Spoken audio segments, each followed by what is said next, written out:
Glória a Deus. Glória a Deus, meus amados irmãos. Vamos agora para o estudo da nossa lição. Hoje, lição de número 8 da classe dos adultos, que tem como tema edificado sobre o fundamento dos apóstolos e dos profetas. O texto áureo nos diz o seguinte: edificados sobre o fundamento dos apóstolos e dos profetas, de que Jesus Cristo é a principal pedra da esquina. Efésios capítulo 2, versículo 20. E a verdade prática nos diz o seguinte: Jesus Cristo é a pedra basilar da igreja, que está edificada por meio dos ensinamentos dos apóstolos e do testemunho dos profetas. Queria também falar do objetivo geral desta lição. O objetivo geral diz: ensinar que Cristo é a base da igreja e estamos alicerçados na doutrina dos apóstolos e no testemunho dos profetas. Temos também os objetivos específicos. Cada objetivo se refere a um tópico da lição. O primeiro tópico, o objetivo é explicitar que no Antigo Testamento Deus habitou no tabernáculo e no templo, mas que no Novo habita em nós por meio de seu Espírito. O objetivo do segundo tópico é apresentar o fundamento da igreja como a doutrina dos apóstolos e testemunho dos profetas. E o terceiro tópico tem o objetivo de refletir que somos templo do Espírito Santo e devemos viver em santidade. Então, meus irmãos, na lição passada nós aprendemos com o pastor Ubirajara que Deus uniu os povos, tanto judeus como gentios, já que a Bíblia, tanto o capítulo 2 de Efésios, nos mostra que havia um muro que dividia esses dois povos. Este muro, obviamente, é uma figura de linguagem onde o apóstolo Paulo está falando do muro que dividia os judeus e os gentios no templo, e dizendo que quando ele destruiu este muro, o nosso Senhor Jesus Cristo, ele uniu esses dois povos em um só povo, chamado de igreja, onde quer judeus ou gentios, todos que conhecem a Cristo, deixam de ser judeus ou gentios e passam a ser um novo povo chamado de igreja do Senhor. E nessa lição de hoje, o apóstolo Paulo está nos informando que esta igreja, que é formada por ex-judeus e ex-gentios, agora cristãos, onde Cristo derrubou este muro de divisão e formulou essa nova edificação chamada igreja, que esta igreja está edificada sobre uma rocha ou uma pedra angular, que é Cristo, e sobre os fundamentos dos apóstolos e dos profetas, que nada mais é do que a pregação da palavra ou a profecia revelada pelos apóstolos e pelos profetas. E quem vai se chegando a esta igreja, no caso nós, que hoje somos cristãos, vamos sendo colocados como pedras que vai edificando todo este templo. E cada pedra também é um templo vivo, ou uma pedra viva, onde habita o Espírito Santo. E essa construção dessa morada é justamente o que nós vamos estudar nessa lição. O primeiro tópico nos fala de um edifício espiritual. Primeiro é importante pontuar que o santuário judeu era um templo que estava em Jerusalém e que era símbolo de exclusivismo. Inclusive, 1 Reis, capítulo 8, versículo 16, nos fala muito bem sobre isto. Quando Salomão estava edificando aquele magnífico templo, ele deixou claro que aquele templo era um templo erguido em Jerusalém para o povo escolhido de Deus, que naquele tempo era o povo de Israel. E esta organização na visão salomônica, esta visão do templo exclusivista, criou realmente uma barreira muito grande entre os povos e os judeus, que as pessoas estrangeiras, chamadas de gentis, não podiam entrar naquele templo. Como eu falei na introdução, criou-se esse muro, essa divisão entre judeus e gentios. E por causa disso, aconteceu uma grande inimizade. Mas Cristo, na plenitude dos tempos, veio justamente abolir, veio justamente destruir. E com a sua morte e a informação nos evangelhos, que ao bradar na cruz, está consumado, o véu do templo se rasgou de alto a baixo, a Bíblia está nos mostrando que Cristo abriu o caminho para que quer judeus ou gentios, agora crendo em seu sacrifício na cruz e em sua ressurreição e em seu poder pleno, possam entrar neste templo, e mais do que entrar no templo, seu próprio templo, onde habita o Espírito Santo. E o Espírito Santo é a presença do Deus vivo e a presença do Cristo ressuscitado. E ao abolir isto, ele também vem abolir todos os ritos cerimoniais que eram importantes na visão judaica, para que o homem pudesse ser salvo ou pudesse ser justificado. É por isso que o capítulo 2 de Efésios é o texto da graça. E esta graça, que ela é contrária às obras, não é contrária às boas obras, como os apóstolos pregaram tanto, como o próprio João Batista disse, que nós devemos apresentar frutos dignos de arrependimento. E o apóstolo Tiago nos fala claramente que nós devemos ter boas obras e mostrar nossa fé por essas boas obras. As boas obras que Tiago fala, que está em contrapartida do que Paulo diz em Efésios, nada mais é do que as obras em que mostra a nossa fé. Enquanto as obras do capítulo 2 de Efésios, que não salva, são as obras cerimoniais que Cristo cancelou quando ele destruiu espiritualmente este muro de divisão, e que também rasgou-se o véu do templo de alto a baixo. Agora não é mais preciso que o homem suba a Jerusalém 3 vezes por ano. Não é mais preciso que o homem observe as luas, que eram as festas. Não é mais preciso que o homem faça circuncisão para ser salvo. Mas na verdade, Cristo aboliu esses ritos cerimoniais e mostrou que este templo que outrora Deus habitava, ali no Santo dos Santos, fora trocada na visão de Deus pelo templo, que o Santo dos Santos agora é a alma, o espírito de uma pessoa quebrantada, que o salmista Davi disse claramente que Deus não rejeitaria. E este é o novo conceito de templo. Não é mais o templo judaico, não é mais o Santo dos Santos, não é mais o pátio dos judeus nem o pátio dos gentios. Agora, na verdade, o templo somos nós.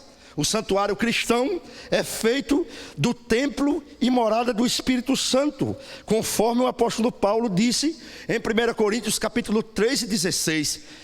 Ele pergunta nesse texto aos irmãos se eles não sabiam que era o templo e morada do Espírito Santo. Irmãos, é muito normal até entender que os irmãos tenham desejo de estar aqui na igreja, não é? Para estarmos em comunhão. Isso é muito bom, isso é uma coisa salutar. Mas eu posso dizer aos irmãos que não tenham pressa, porque a Bíblia é um livro de paciência. A Bíblia é um livro que nos ensina a ser equilibrados. A Bíblia é um livro que nos ensina a não colocar os bois na frente da carroça, não é verdade? A gente não pode, como diziam os pastores do interior, colocar as mãos pelos pés ou os pés pelas mãos, ou colocar a carroça na frente dos bois, não é? A Bíblia nos ensina a fazer justamente isso, a colocar os bois na frente da carroça, e não o contrário, a carroça na frente dos bois. Nós não podemos atropelar as coisas. E esse contexto aqui nos ensina isto. Nos ensina que, na verdade, o templo do Espírito Santo não é uma construção, não é uma igreja. O templo e a igreja, na verdade, agora somos nós. E aonde nós estivermos, se a fé em Cristo estiver conosco, nós também seremos templo e igreja aberta para o Espírito Santo trabalhar. Certo? Isso é tão verdade que você pode ver. Você está lavando sua louça e está louvando e chorando. Mostra que Deus está habitando no templo do seu coração, da sua alma. Às vezes você está caminhando em um lugar e você está sentindo a presença de Deus. Não é verdade? Então, o ideal é a gente esperar, aguardar. Até porque a nossa IEADERN, ela tem um corpo jurídico, formado por pastores que são advogados, né? Que são até juízes, promotores, para interpretar todo e qualquer lei que sair dos governos. E a Bíblia nos diz que nós devemos ser obedientes a essas leis. Porque essas leis têm uma coisa chamada legalismo ou uma visão de razoabilidade, tem um porquê. E o porquê é bíblico. Veja, por que os governos não entendem que as igrejas ou a religião é essencial? Por quê? Porque desde Martinho Lutero a gente vem brigando na teologia da igreja protestante, que a igreja somos nós, que nós não precisamos de imagens de escultura para adorar. Sabe por quê? Porque o nosso Deus está em todo lugar. Isso é o conceito. Por que os governos não acham que a igreja, pelo menos a protestante, é essencial? Porque ela entende que você pode cultuar em casa e não formar agrupamento de pessoas para transmitir a doença, já que a ciência ainda não tem uma vacina nem um remédio. Porque se a ciência já tivesse a vacina e um remédio, todos tomavam e podiam se reunir. Primeiro para trabalhar, para a economia continuar, e depois para cultuar o Senhor. Mas como a ciência, a própria ciência está perdida, isso é uma ação de Deus. Porque a ciência se autoproclamava uma parte da ciência como Deus, que tinha resposta para tudo. Mas hoje a gente não tem mais resposta para tudo. Isso aí é Deus trabalhando. E nós, como os cristãos, temos que entender esse conceito do tópico 1.2 aqui. Que nós agora somos santuários cristãos. Quem vivia fanático por templo eram os judeus, e olha o sinal que aconteceu aí, rejeitaram o Messias. Nós não somos fanáticos por templo, nós entendemos que no templo de Deus nós estaremos reunidos aqui com os irmãos, mas compreendemos que o templo verdadeiro de Deus é a nossa alma, é o nosso coração. Então se mantenha santo e íntegro na sua casa, se mantenha adorando ao Senhor, que Deus está dentro do teu coração e recebendo o teu louvor. E outra coisa, a sua casa também é templo, se é que você abre as portas para Deus entrar mesmo, não é? Então, isso é o caráter do tópico 1.2, que agora nós somos um santuário cristão. Não é novo, é só pesquisar na história da igreja. Não é novo que a igreja passa por essas tribulações de ter que sair do templo. Veja que os irmãos que eram cristãos em Roma, eles se reuniam nas catacumbas ou nos cemitérios e nos esgotos de Roma, porque o povo romano era muito cheio de misticismo.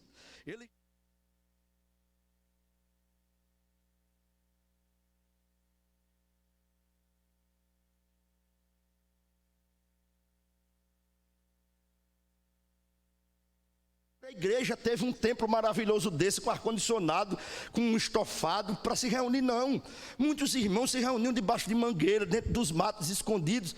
Meu bisavô, o pastor Manuel Veloso, minha avó contava, um dos primeiros pastores aqui, que lá em Cuité dos Crentes, eles se reuniam nos matos, nas florestas que tinham ali, de Mata Atlântica, para que o povo não soubesse que eles estavam lá e queimasse a igreja, ou o culto. Então, não é novo que a igreja precisa sempre se readaptar, como nós estamos nos readaptando. Mas o mais importante é entender o que o texto diz aqui, que nós agora somos templos de Deus, limpos pelo Espírito Santo, oh glória, limpos pela palavra de Deus. Eu quero que você saiba nesta manhã que você está limpo pela palavra de Cristo, que você é um templo sofisticado que Deus preparou. Quando Ele encontrou, estava todo sujo, estava todo desorganizado, mas agora Ele limpou, agora Ele habitou, agora Ele preparou, agora Ele edificou e agora Ele faz crescer na graça e no conhecimento. É isso que está aqui. Porque Salomão, em 1 Reis capítulo 8, 27, ele já sabia. Não se pode comparar nenhuma igreja aqui com o templo de Salomão. Todo feito em ouro, todo feito em pedras preciosas, todo feito no material mais caro que existia. Mas quando Salomão ergueu aquele púlpito e ele foi fazer parte da inauguração daquele templo, ele disse a palavra mais sábia que faz parte da teologia, tanto do Antigo Testamento como do Novo Testamento. Ele disse: hoje eu sei, eu estou parafraseando, capítulo 8, versículo 27 de 1 Reis. Ele disse: hoje eu sei que eu gastei muito dinheiro para Deus, porque tudo para Deus tem que ser do melhor, não é do pior. Tem gente que faz do pior para Deus, mas para Deus é o melhor. Mas ele disse: eu sei que nem o céu e nem o céu dos céus pode conter o meu Deus. Esta casa que eu já edifiquei, toda de ouro, de diamante, de pedras preciosas, ela não pode conter. Sabe por quê? Porque Deus é tão grande, Ele é tão extraordinário, Ele é tão poderoso, que nem o céu dos céus, nem o céu dos céus, nem o universo inteiro pode conter o poder e a sua glória. É isso que Salomão está dizendo. E ele está dizendo que este Deus tão grande, que nem o céu dos céus e nem o céu dos céus podem conter, hoje quis habitar dentro de você. Aleluia! Isto é o que a lição está nos revelando, nos mostrando. E o mais interessante é que Paulo vai utilizar do contexto da engenharia histórica. Ele vai dizer que para que essa edificação possa acontecer, ele vai dizer que para a igreja, que é o novo povo que Deus preparou, formado por gentios e judeus, tem que haver uma pedra angular. E se você pesquisar, você vai descobrir o que é pedra angular. Não foi à toa que Jesus, como foi lido hoje aqui, proclamou no capítulo 7 de Mateus, a partir do versículo 24, que uma casa que está bem edificada, ela é edificada sobre a rocha. Não foi à toa. E a casa que não é bem edificada, é edificada sobre a areia.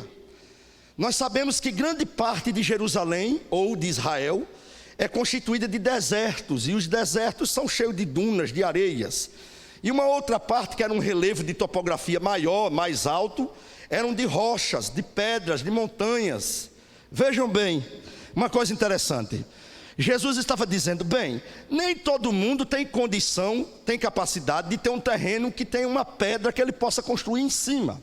Então, os edificadores daquele tempo, tomando ciência de que construir uma casa somente sobre areia, esta casa seria fraca, eles pronunciaram que devia ter uma pedra, na qual eles chamaram de pedra angular.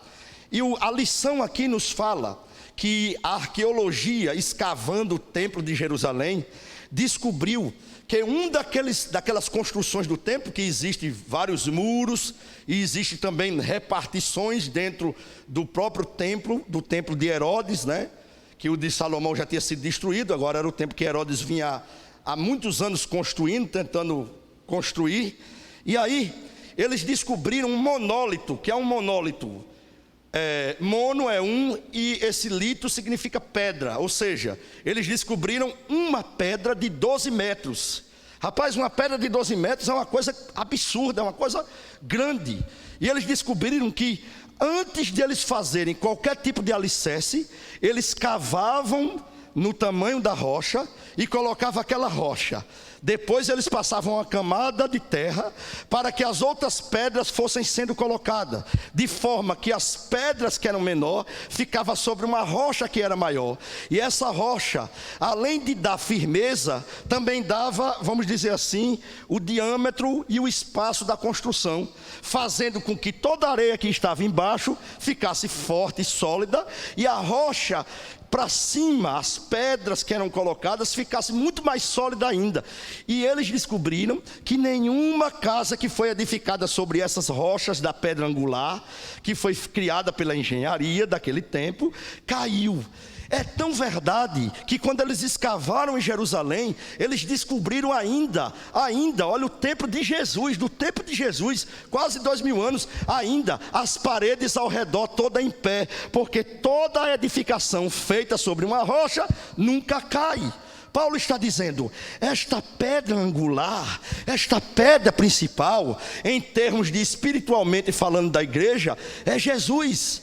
E aí destrói o conceito católico de que Pedro é a pedra, como Jesus falou, já que o jogo de palavras que Jesus utiliza é muito claro, porque Pedro, respondendo a pergunta de Jesus, Jesus disse, e vocês apóstolos, vocês acham que eu sou quem? Aí Jesus vai dizer, tu és o Cristo, filho do Deus vivo. E Jesus vai dizer a Pedro, Pedro, não foi carne nem sangue que te revelou. Por quê? Porque nem a ciência, nem a filosofia, nem a biologia, nem a física, nem a matemática, nada disso compreende que a igreja, ela é esta instituição sólida, essa instituição que já foi combatida por muito tempo, irmãos. Muitos reis combateram a igreja com todo o poder que eles tinham e não destruíram. Muitos imperadores tentaram matar a igreja, calar a igreja. Muitas pessoas inteligentes tentaram rasgar este livro Bíblia. Muita gente quis destruir esta palavra. Muitos filósofos, muita gente inteligente junto com a ciência, mas não destruiu. Sabe por quê? Porque eles não sabem, mas nós sabemos que esta palavra e esta igreja e a sua vida está edificada sobre a pedra angular, que é a rocha chamada Cristo Jesus. E Jesus profetizou dizendo, qualquer edificação que estiver construída sobre esta rocha, nunca jamais cairá. Pode dar o vento com força, pode dar tempestade como for, pode acontecer o que for, mas continua em pé, porque Cristo é a nossa rocha. Isso é o que está falando aqui, e é o que está falando também no tópico 1.4, que Cristo se identifica como esta pedra angular. A pedra angular é colocada como base de tudo, e tudo que era construído sobre esta pedra jamais desabava. E o mais interessante, os 12 metros de rocha que foi encontrado como monólito, uma pedra só, não tinha divisão, ela estava intacta, quase 2000 anos, a rocha não foi destruída. É como que se Jesus estivesse dizendo, olha aí arqueologistas, olha aí escavadores, olha aí historiadores, a rocha que é colocada no templo para ser base, é exemplo da rocha do templo espiritual que é Jesus Cristo. Ela não se parte, ela não se racha, ela não se destrói, ela não fica pedrinha.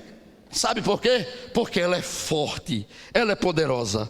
E o Salmo 118, versículo 22, o salmista profeticamente disse que a rocha que foi rejeitada pelos arquitetos e construtores, ou seja, os judeus, e todas as pessoas que rejeitam a Cristo, ela foi escolhida por Cristo, por Deus, para ser pedra angular, ou cabeça de esquina. E essa profecia do Salmo 118, versículo 22, depois ela foi falada pelo próprio Jesus. O próprio Jesus, lendo a palavra e falando de quem ele era, ele disse, eu sou aquela pedra que os edificadores rejeitaram, mas Deus escolheu para ser a rocha ou a pedra principal, ou a pedra da esquina, a base. Aleluia.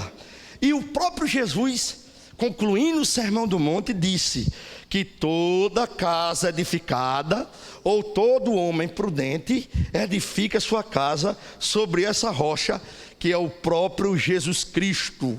Então, meus irmãos, nós não devemos temer a nada, nós não devemos nos precipitar a querer reunir-se e depois sair aí como propagadores de doença. O povo já persegue a igreja, aí se a igreja se reunir e propagar doença, vai fazer como Nero. Nero ateou fogo em Roma, aí depois disse, foram os cristãos aí morreu Pedro, morreu Paulo, morreu uma ruma de gente por causa disso. Então nós não devemos dar brecha ao inimigo, devemos continuar nas nossas casas adorando ao Senhor, devemos seguir o decreto, do estatuto lá que o governo colocou, que é essa reunião por meio de live, que graças a Deus vem dando certo e não está propagando nenhum tipo de doença. Louvado seja Deus, que é a nossa rocha. Vamos aqui para o segundo tópico. Primeiro, Paulo está falando do fundamento, porque não existe construção sem fundamento. Você imaginou? A gente aplana aqui um terreno só na areia mesmo, aí começa a levantar tijolo. Primeira chuva que desce levava tudo. É isso que Jesus está dizendo. Então, primeiro, Deus sabiamente prepara a base. E a base é esta rocha chamada Jesus. Agora, com a base preparada, com Jesus como a base, ele vai começar os fundamentos, que seriam os primeiros tijolos, ou as primeiras pedras. Geralmente, pode pesquisar isso, que se alguém é mestre de obra ou engenheiro, vai ter certeza disso aí. As primeiras pedras que eram colocadas na base eram deitadas, né? Não era aquela pedra para crescer rápido. Era uma base, eram uns tijolos deitados ou pedras deitadas, de forma que ficasse mais forte a construção, que o tijolo era em pé. Não sei se os irmãos estão conseguindo entender. Os primeiros tijolos que eram colocados sobre a rocha, ou as pedras, eram deitados para dar base, né? Porque ficaria o espaço e os tijolos maiores ficavam sendo colocados. Entendam, esta base aí é justamente o que o apóstolo Paulo chama de fundamento. E esse fundamento era duplo, não era só feito de tijolos, também tinha pedras menores. Então, utilizando essa figura de linguagem, ele diz que esses dois fundamentos que tinha sobre uma rocha eram o fundamento dos apóstolos primeiro, e depois o fundamento dos profetas. E aí nós vamos aprender o conceito de apóstolo. Eu achei muito bom, irmãos. Na verdade, quem ia dar hoje a lição era o nosso querido irmão Isla, mas por motivo de trabalho, né, que ele é de um órgão federal, ele precisou trabalhar de plantão à noite e não pôde chegar até aqui. Nada mais justo do que dar o descanso ao irmão, e no próximo domingo, quem sabe, ele estará aqui para trazer a lição. Mas eu dei glória a Deus quando o pastor ligou para mim. Sabe por quê? Esse conceito de apóstolo é muito importante, porque todo mundo hoje está se considerando apóstolo, né? E não achando pouco o conceito de apóstolo, já tem o apóstolo príncipe, o apóstolo rei, o apóstolo dos apóstolos, e eu não sei mais o que é que eles vão inventar, né? Porque os homens gostam de títulos, os homens gostam de mostrar que são. Eu acho interessante que quando Moisés começou a ouvir de Deus, né, a partir da rocha, da sarça ardente no deserto, que Deus dizendo: eu te escolhi, Moisés, para ser o meu porta-voz, para que tu vades até o homem mais poderoso que existe na terra hoje, que é o faraó naquele tempo, e diga que ele liberte o meu povo, e diga que eles deixem o meu povo me adorar. E aí, quando ele deu toda a ordem, Moisés, que era homem, querendo saber o título de Deus para assustar lá o faraó, perguntou: mas Deus, me diga uma coisa, quando eu estiver diante do faraó, eu vou dizer o que sobre ti? Quem és tu? Qual é o título que tu tem, né? Porque os homens gostam de dizer: eu sou mestre. Aí outro diz: eu sou doutor. Aí outro diz: eu sou pós-doutor. Aí outro diz: eu sou PhD. Os homens gostam de títulos, eles gostam de ser considerados, né, pelos títulos, pelos seus adjetivos. Mas Deus não. Quando Moisés perguntou: quem eu vou dizer a faraó? Qual é o título que eu vou dizer? Imperador do mundo? Imperador do universo? Rei dos reis? Deus disse: diga a faraó que o que eu sou, o que sou, está mandando ele fazer. Deus não precisa de título de nada. O que Deus estava dizendo: diga a ele que eu sou o que sou. Ou seja, eu não preciso apresentar título, mas na hora que ele quiser, eu dou qualquer demonstração que eu sou poderoso. E a demonstração veio mesmo. Não foi só porque uma serpentezinha foi transformada do cajado de Moisés. Não foi só isso. As 10 pragas que vieram sobre o Egito pela incredulidade do faraó foram terríveis e mostraram que o nosso Deus é o Deus poderoso. E quando o faraó vinha com seus cavaleiros, quase que em câmera lenta, lá em cima, olhando lá de baixo, o mar vermelho, que era um mar grande, sendo aberto, e o povo passando as pés enxutos, naquela hora Faraó disse: este aí é grande mesmo. Não precisa de título, não precisa. Deus não precisa de título. Os homens é que precisam ser chamados de apóstolos reis, apóstolo dos apóstolos. Mas irmão, você sabe qual é o conceito da palavra apóstolo? A palavra apóstolo vem do grego apóstolo, que significa alguém que é enviado, alguém que é mandado, alguém que é comissionado. E aí o termo significa o seguinte: só é verdadeiramente apóstolo aqueles que receberam a missão e o comissionamento do próprio Cristo Jesus. É isso que está dizendo aqui. Se o apóstolo de qualquer igreja não recebeu de Cristo, até porque ele não viveu no tempo de Cristo, então não pode ser chamado de apóstolo. Para essas pessoas existem títulos: pastores, presbíteros, diáconos, evangelistas. Existe até bispo é aceitável, certo? Agora apóstolo não.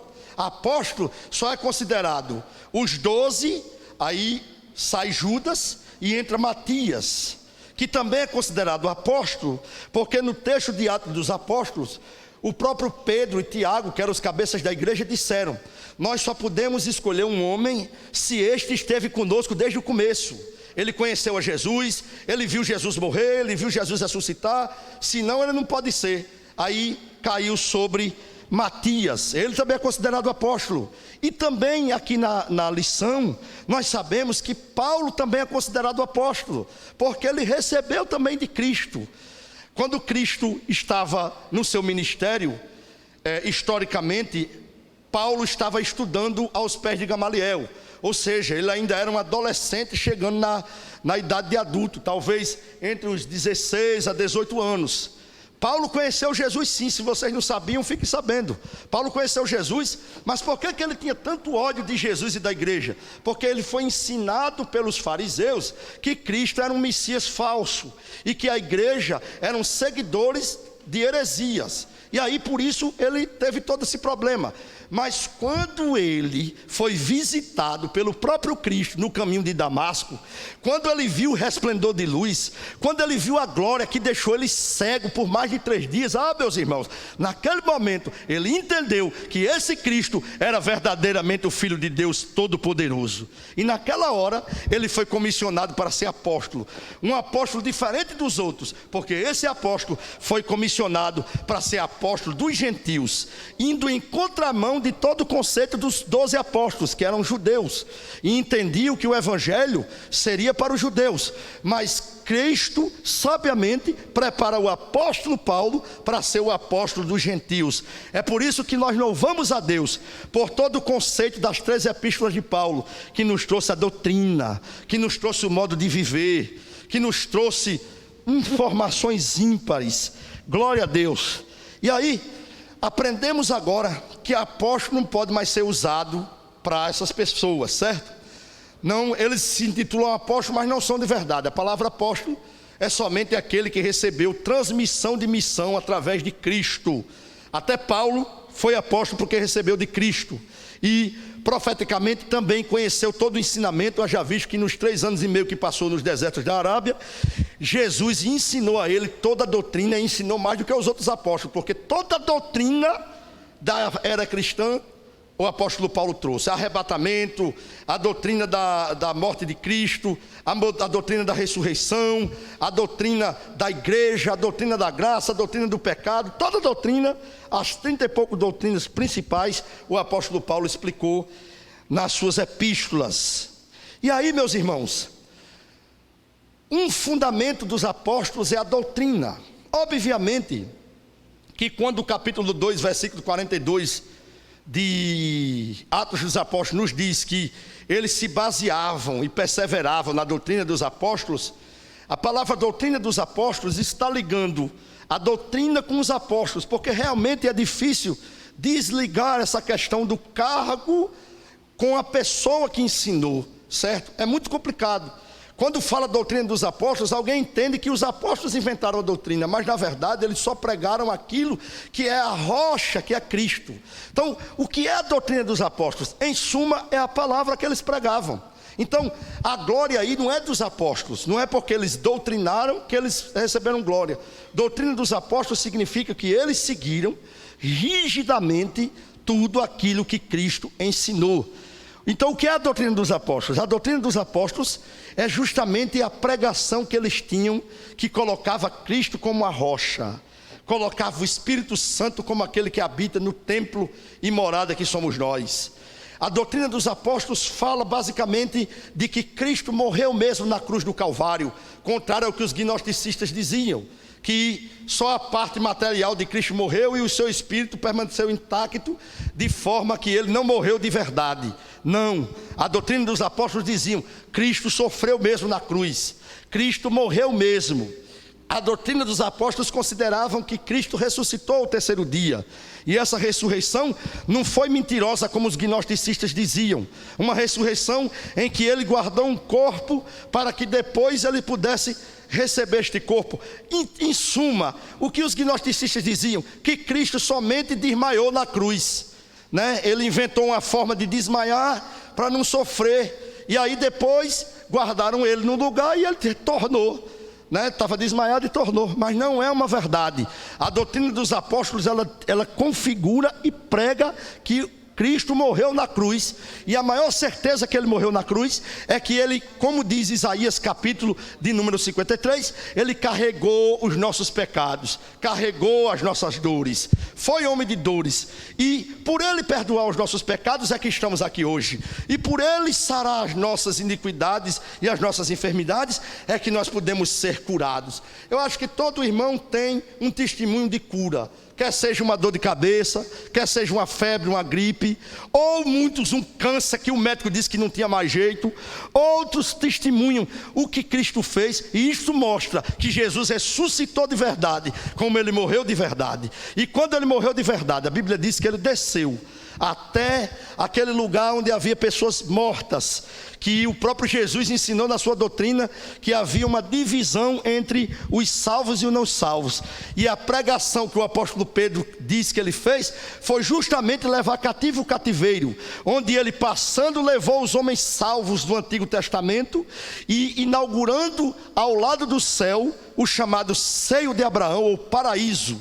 Isto é a doutrina dos apóstolos, uma doutrina sólida, uma doutrina firme. Muitas pessoas especulam por que a Assembleia de Deus, como uma igreja protestante e pentecostal, em 102 anos, aqui no Rio Grande do Norte, mas mais de 110, no Brasil e no mundo, como ela cresceu 3, 4 vezes mais do que as igrejas que eram tradicionais, que já tinham mais de 500 anos, quando a igreja pentecostal existiu. Por quê? E na minha interpretação, eu entendo o seguinte: a Bíblia diz aqui nesse texto que todo o edifício, ou todo fundamento bem preparado no fundamento que é a rocha, cresceria. O que é que Paulo está dizendo? Que todos que tivessem realmente baseado na verdadeira doutrina dos apóstolos, que é a Bíblia, Deus ia dar um crescimento muito maior. Então o que é que isso mostra? Que a Assembleia de Deus, como outras igrejas pentecostais, cresceram assim rapidamente, porque eles estavam sobre o fundamento correto da doutrina dos apóstolos. Aqui se crê que a igreja não vai passar pela grande tribulação, como a Bíblia diz. Aqui se crê que Cristo realmente morreu uma vez só, que não é preciso Cristo estar morrendo todos os dias. Aqui se crê verdadeiramente que nós somos templo e morada do Espírito, e quando o Espírito nos toma, nós falamos em línguas estranhas. Aqui se crê realmente que quando o homem está cheio do Espírito Santo, ele tem autoridade, como diz Marcos capítulo 16, de estender as suas mãos e expulsar os demônios, porque nenhum demônio é maior do que Jesus, como algumas igrejas pregam por aí. Não, aqui se crê que as pessoas podem ser curadas instantaneamente das suas doenças, se elas crerem, se Cristo quiser fazer. Não diminuindo o poder de Deus, não dizendo que o poder cessou com a morte dos apóstolos, que isso é tudo falácia. Nós crescemos assim, não para a nossa glória, mas para a glória de Deus, porque estamos edificados na verdadeira doutrina dos apóstolos, uma doutrina sólida, uma doutrina que quando as pessoas seguem, elas não vivem em pecado, elas não vivem fazendo errado. Todo adultério, toda mentira, toda prostituição, todo pecado passado realmente passou, e eis que tudo se fez novo. E essas pessoas que são nascidas de novo são justamente as que dão crescimento à igreja do Senhor. Isto aqui é a doutrina dos apóstolos, é a palavra pregada com firmeza, é a palavra que é pregada doutrinariamente, doe a quem doer. Quem estiver errado aqui tem que se ajeitar, que se corrigir. Esta é a doutrina dos apóstolos. Veja, Foi sempre desejo de Satanás que esta pregação chamada doutrina dos apóstolos parasse. No capítulo 6 de Atos dos Apóstolos, como está dizendo aqui na lição, houve um problema entre os cristãos gentios e judeus, questão de servir às mesas. Os judeus, que eram um número maior, serviam de forma inadequada à mesa dos irmãos gentios. E aí os gentios foram levar o problema para a liderança da igreja, que eram os apóstolos. E eles deram uma ideia, que essa ideia veio do diabo. A ideia era o seguinte: bem, nós entendemos que só a justiça dos apóstolos, até aí tudo bem. Então, a nossa sugestão é que os apóstolos deixem de pregar a palavra, que era a missão deles, e venha servir as mesas. Irmão, se os apóstolos não tivessem discernimento espiritual, é verdade, vamos parar, a igreja tinha sido destruída naqueles dias, porque uma igreja sem a palavra, ela não cresce. É isso que a lição está mostrando. Um corpo bem edificado, como está aqui, mostrando no versículo de número, deixa eu ver onde é que está aqui, no versículo 21, né? O versículo 20, que é o da lição aqui, nos diz, capítulo 2 de Efésios: edificado sobre o fundamento dos apóstolos e dos profetas, de que Jesus Cristo é a principal pedra da esquina. O versículo 21 diz: no qual todo edifício bem ajustado cresce para templo santo do Senhor, no qual também vós juntamente sois edificados para a morada de Deus no Espírito. Ele está dizendo, todo templo que realmente estiver edificado sobre esta rocha verdadeira, esta doutrina justa, que é a doutrina dos apóstolos, ela crescerá. Então, se os apóstolos param de pregar a doutrina deles, a igreja tinha desabado, sido destruída. Mas eles tiveram discernimento. Leia lá o Atos do capítulo 6. Eles dizem, não é razoável que deixemos a palavra de Deus. Se é para servir à mesa, então vamos constituir homens cheios do Espírito Santo, que são os diáconos. E aí eles se viram, enquanto os apóstolos continuaram a pregar a palavra do Senhor. Veja, como a igreja teve sempre um corpo de divisão de tarefas. E isso não diminui ninguém. Não quer dizer que um diácono que serve seja menor do que um apóstolo que prega. Não é verdade. A pessoa que serve, que faz o trabalho secundariamente na igreja, que cuida das coisas da igreja, ela também tem o mesmo galardão do que um apóstolo. A única diferença é que enquanto ela está cuidando das coisas perpendiculares da igreja, para que ela continue crescendo, os apóstolos estão continuamente pregando a palavra e ensinando que sem santificação ninguém poderá ver a Deus. Isto é a realidade. Isso é a doutrina dos apóstolos. É uma doutrina que radicalmente brigou contra todas as heresias em todo o tempo. A doutrina dos apóstolos não fica calada. A doutrina dos apóstolos não deixa o pecado ficar acontecendo e as pessoas caladas com medo. Não, os apóstolos continuam pregando e dizendo que as pessoas precisam de santidade. Os apóstolos continuam pregando e dizendo que nós precisamos crer que Jesus voltará antes da grande tribulação. Os apóstolos continuam pregando e dizendo que nós somos templo e morada do Espírito Santo, que nós falamos em línguas e que nós temos o poder porque cremos, não porque somos bonitinhos, mas porque cremos. A Bíblia diz, e a todo aquele que crê falará em línguas estranhas. A todo que crê, quem não crê não fala. E imporão as mãos e expulsarão os demônios, e orarão e curarão os enfermos. E isto aí é a doutrina dos apóstolos. É tão verdade que todos os apóstolos fizeram. Falaram línguas, evangelizaram, ganharam almas, expulsaram demônios. Veja que o mago Elimas chegou querendo destruir a pregação de Pedro. E Pedro gradativamente pregando e ele destruindo, pregando e ele destruindo. Até que de repente ele disse assim, queria comprar o apóstolo Pedro com dinheiro. Ele disse, quanto é que você quer para me dar esse dom aí de falar em línguas? E aí o apóstolo Pedro disse, olha, toda essa maldição que tu estás inventando seja sobre você. E ele ficou ali cego, sem enxergar. Ele ficou ali clamando, Pedro, ore por mim. E Pedro orou e ele voltou a ver de novo. Isso mostra o quê? Que a doutrina dos apóstolos é uma coisa séria. Quem não estiver pregando a doutrina dos apóstolos pode se preparar, está cego espiritualmente. Mas quem prega esta doutrina vai crescendo, crescendo, crescendo, crescendo na graça e no conhecimento. E aí, além dessa doutrina dos apóstolos, nós estamos baseados também no testemunho dos profetas. E é bom e salutar dizer que a palavra profeta vem do grego profetes, que significa um proclamador de uma verdade que está oculta, ou seja, de alguma coisa que as pessoas não sabiam e eles revelam. E como o apóstolo Paulo sabiamente deixou uma divisão, dizendo primeiro a doutrina dos apóstolos e depois a revelação dos profetas, o contexto nos diz que esses profetas não são do Antigo Testamento. Porque como os profetas do Antigo Testamento, eles vieram primeiro do que os apóstolos e eles mostraram profeticamente Jesus como Messias, se Paulo estivesse falando dele, primeiro ele dizia dos profetas e depois dos apóstolos. Mas quando ele bota os apóstolos primeiro e depois os profetas, então Paulo está falando sobre a profecia no Novo Testamento. Isso é bom em dizer que tem muita gente que não crê mais nas profecias. Quando a profecia realmente está sobre a doutrina dos apóstolos, aí sim. Porque eu já estive aqui pregando no domingo e dizendo que tinha um falso profeta aqui no Brasil, dizendo que o mundo não passava do dia 8 de maio. E o camarada disse que se o povo crente quisesse se salvar, tinha que preparar vela vermelha, vela branca, vela amarela, vela de 7 dias, colocar nos cantos da casa, jogar óleo. Aí ele disse que era de soja, depois disse que era azeite, depois disse que era óleo vegetal. Nem o Deus dele, que é um Deus com D minúsculo, sabia qual óleo que queria. Isso aí é coisa de Satanás. E disse que ninguém abrisse a porta para ninguém, que era o diabo querendo entrar nas casas. O que teve de crente mandando mensagem para mim, pedindo para dizer assim: irmão, você acha que isso é verdade? Isso é mentira, rapaz. Não caia nessas mentiras, não.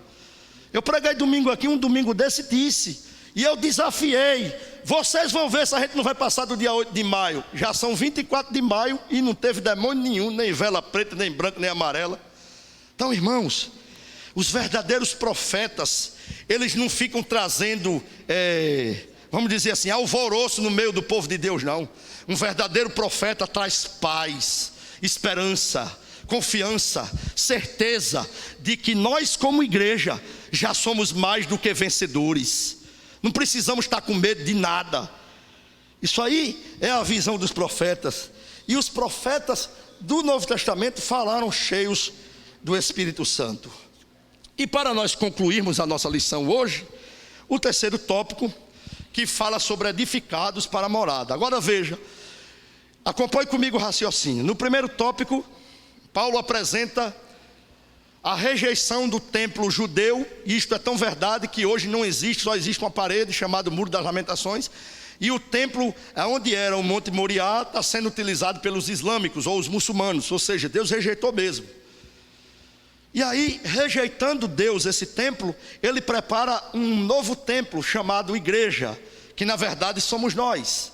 E ele está mostrando que este povo é um povo invencível, inabalável, imbatível, porque ele está construído sobre a pedra, que é a rocha chamada Jesus Cristo, no qual todo o corpo bem construído, bem edificado, não é destruído, mas na verdade continua crescendo.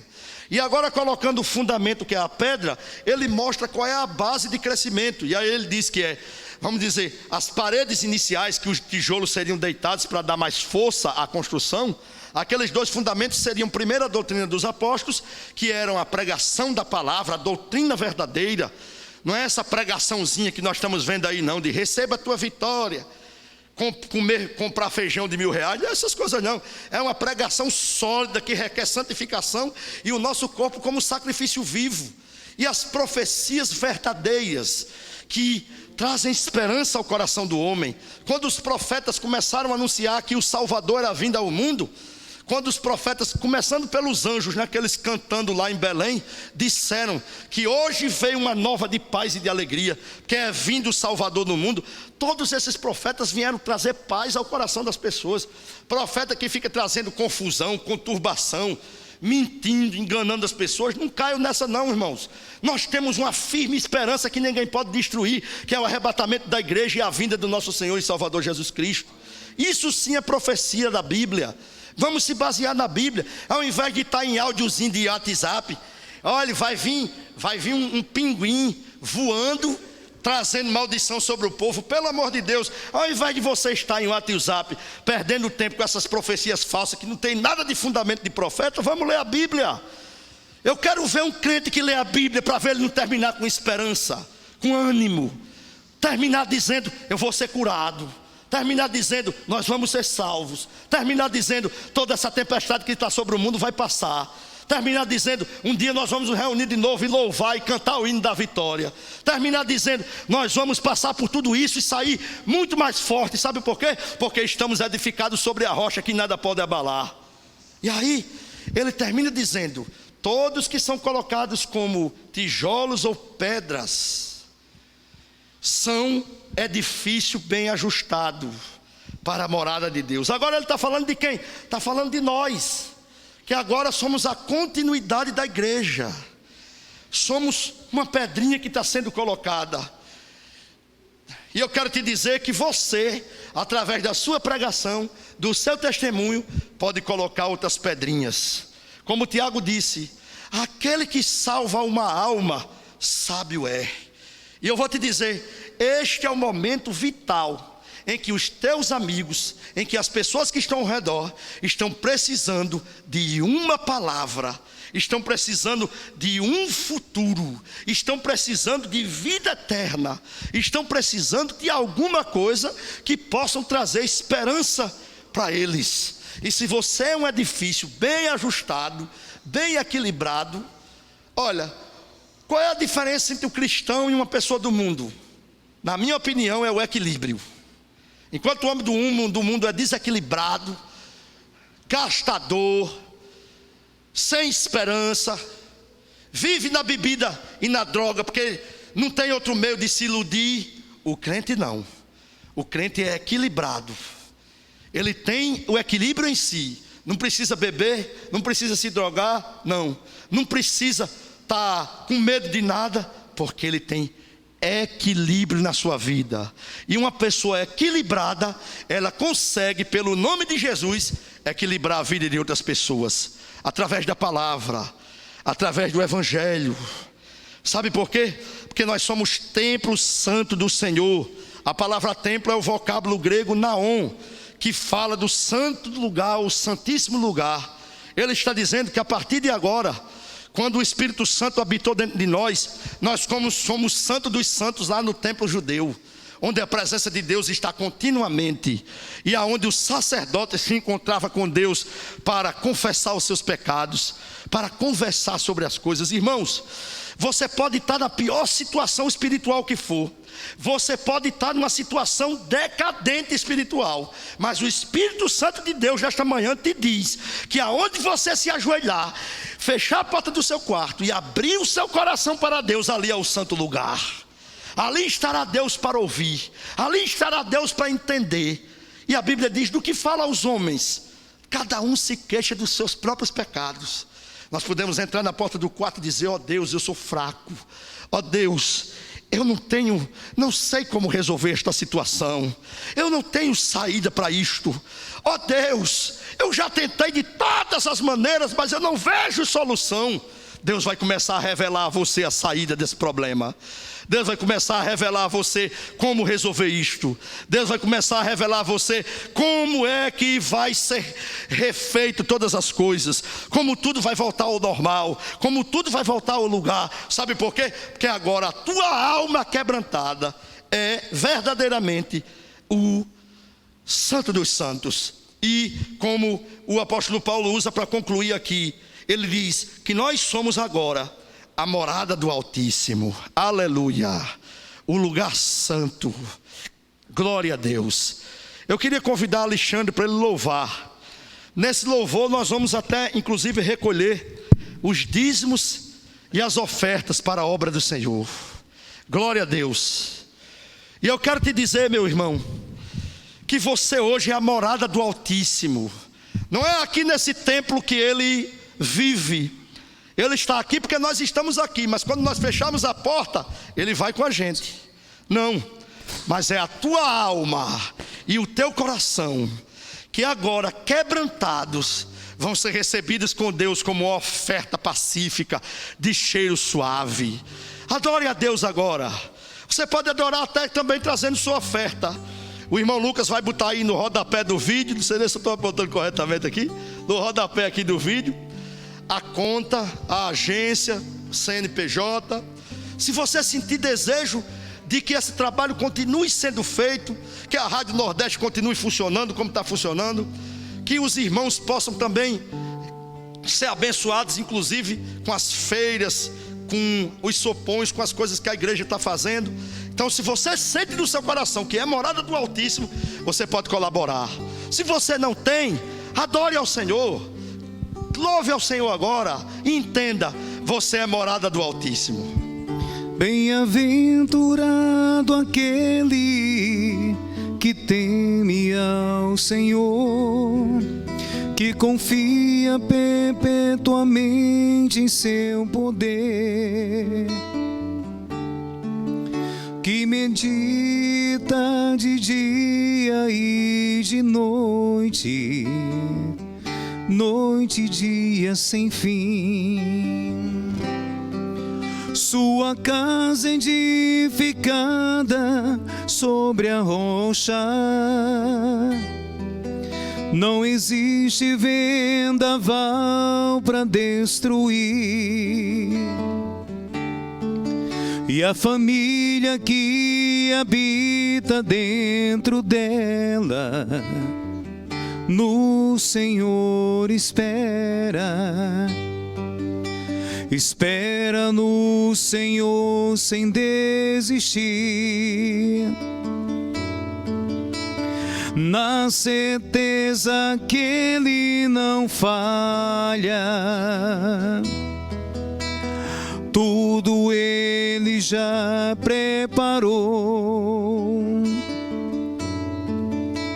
Seu amor nunca mudou. Espera no Senhor sem desistir. Seu amor nunca mudou.